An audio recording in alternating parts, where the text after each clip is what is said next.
International sanctions. They're supposed to pressure governments, right? But what most people don't realize is that they've created a hidden class of 8 million people who can't even open a basic bank account, all because of where they were born. That's quite a striking way to look at it. You're referring to the Iranian diaspora situation that's explored in this new book, Second-Class Citizen, aren't you? Exactly, and here's what makes this so fascinating. These are highly educated professionals, doctors, engineers, entrepreneurs, who are being treated like potential criminals by the banking system simply because of their nationality. I just read about an Iranian neurosurgeon in London who couldn't even receive her salary through normal banking channels. That's mind-boggling when you think about it. How widespread is this problem, really? Well, the numbers are pretty staggering. We're talking about 8 million Iranian immigrants worldwide, and according to the book's research, over 60% of them have experienced some form of banking discrimination. What's really interesting is how this creates this sort of parallel financial system where people have to find workarounds just to do basic things like pay their rent or send money to their kids in college. So, if these people aren't actually connected to the Iranian government, why are banks so aggressive about restricting their services? That's where it gets really interesting. The author explains that banks are so terrified of violating sanctions that they're practicing what he calls extreme overcompliance. They're basically saying, better safe than sorry, and just blocking everyone with an Iranian passport, regardless of where they live or what they do. And here's the irony. This approach might actually be making the financial system less secure. How so? That seems counterintuitive.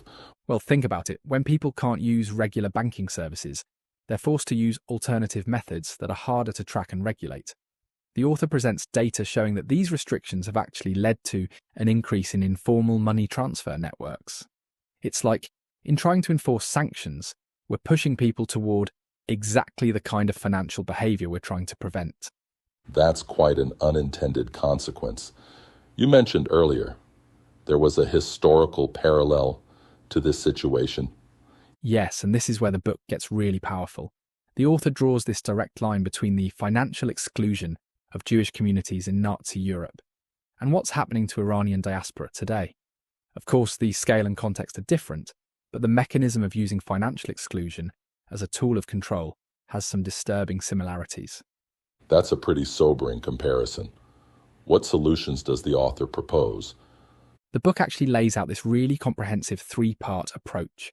First, it suggests specific reforms for banks, like implementing more nuanced risk assessment protocols that look at individual circumstances rather than just nationality. Second, it provides a practical guide for affected individuals to navigate the system and assert their rights.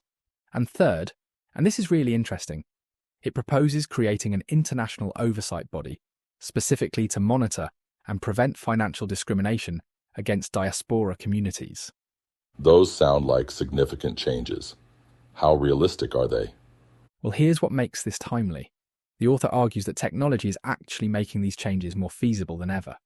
For example, new AI-powered compliance systems could better distinguish between legitimate and suspicious transactions without relying on crude nationality-based screening. The book cites several European banks that are already piloting these more sophisticated approaches. That's fascinating how technology might actually help solve this problem. What about the broader economic impact? Oh, that's where the numbers get really interesting.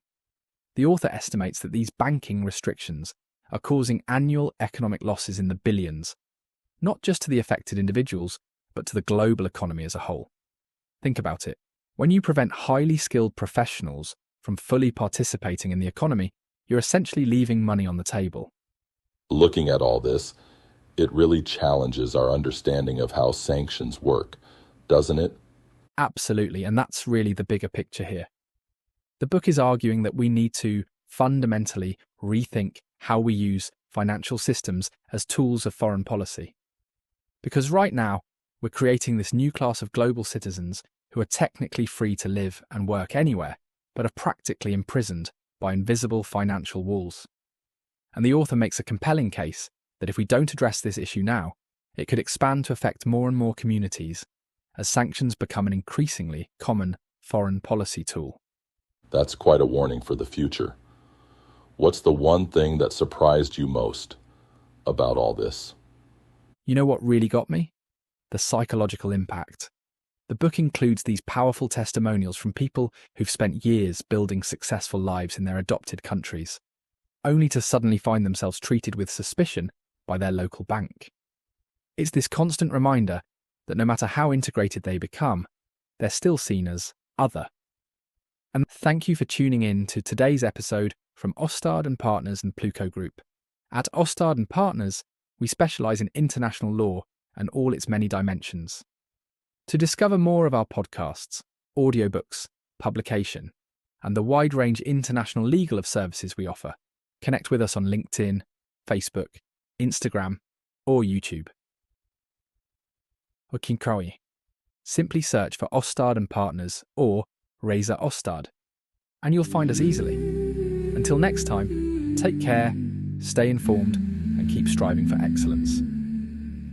Stay tuned and have lovely moments.